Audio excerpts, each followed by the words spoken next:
বাংলাদেশের জনশক্তির জন্য এশিয়ায় সম্ভাবনার সোনালী দরজা খোলা ছিল যে শ্রমবাজারে, তা এখন বন্ধ। সাবেক পররাষ্ট্রমন্ত্রী বলছেন, অদৃশ্য শক্তির সহায়তায় মালয়েশিয়া বাংলাদেশের এজেন্সিগুলোর সিন্ডিকেটে নষ্ট হয়েছে এই বাজারটি, যার প্রভাব পড়বে দেশের অর্থনীতির উপরও। সম্ভাবনার এই বন্ধ দরজায় কড়া নাড়তে হলে এজেন্সিগুলোর বৃত্তের বাইরে গিয়ে দুই দেশের সরকার পর্যায়ে শ্রমিক নেয়ার প্রক্রিয়া শুরু করতে হবে। বিস্তারিত নাইম আল জিকোর রিপোর্টে। মালয়েশিয়া গেল 2 বছরে বাংলাদেশের দ্বিতীয় সর্বোচ্চ মানব শক্তি রপ্তানি হয়েছে এশিয়ার এই দেশটিতে। বৈশ্বিক সংকটের সময় যখন প্রতিদিনই আলোচনায় রেমিটেন্স, তখন হঠাৎই বন্ধ হয়ে গেল শ্রম রপ্তানির এই বিশাল বাজার। শুধু অর্থনৈতিক ক্ষতি নয়, দেশটিতে ভুয়া ওয়ার্ক পারমিট নিয়ে প্রবেশ করে বেকারের বোঝা ভারী করার অভিযোগও বরণ করতে হচ্ছে বাংলাদেশকে।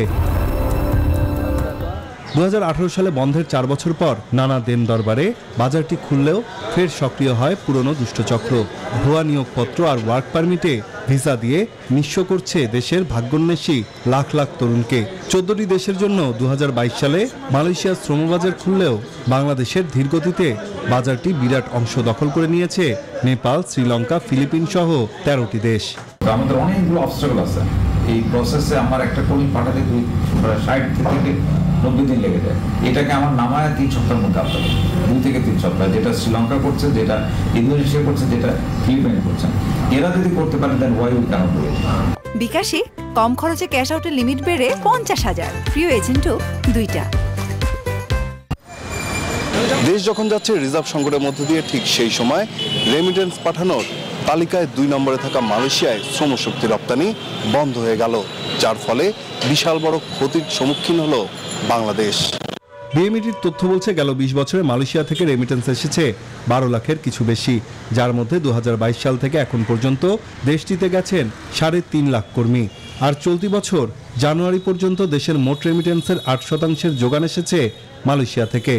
যেই জায়গাটায় আমাদের ডলারের সাপ্লাই বাড়ানোর কোনো অল্টারনেটিভ নাই, সেখানে এত ইম্পর্টেন্ট দুটো রেমিটেন্স মার্কেট, যেখান থেকে রেমিটেন্সের একটা বড় অংশের সূত্রপাত হয়, সেখানে ফার্দার রিপ্লেসমেন্ট আমাদের মাইগ্রেন্ট ওয়ার্কার্স, সেটা যদি আসলে সীমিত হয়ে যায়, আমাদের ম্যাক্রো ইকোনমিক চাপটা হয়তো আরো বাড়বে।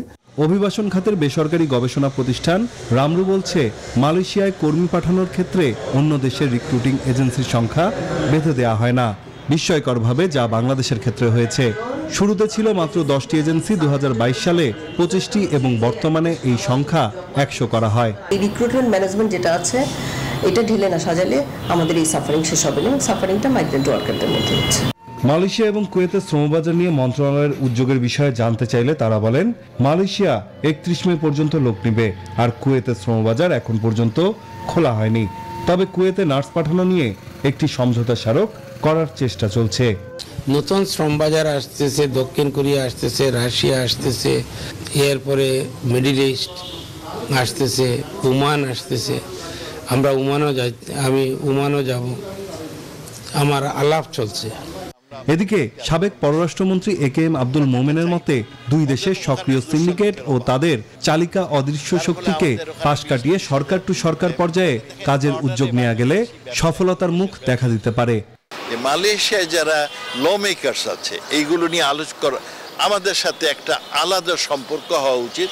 তাহলে আমরা যেগুলো চাচ্ছি, আমরা মালয়েশিয়ান পার্লামেন্টে সেইগুলো তুলতে পারি। বাংলাদেশ জনশক্তি কর্মসংস্থান ও প্রশিক্ষণ ব্যুরো বিএমইটির তথ্য বলছে, 1992 সাল থেকে গত জানুয়ারি পর্যন্ত বৈধভাবে মালয়েশিয়া গেছেন 12.5 লাখ বাংলাদেশি কর্মী। এর মধ্যে গত বছর গেছেন 3.5 লাখের বেশি, এর আগের বছর গেছেন 50,000 কর্মী। নাইম আল চিকো, নিউজ 24, ঢাকা।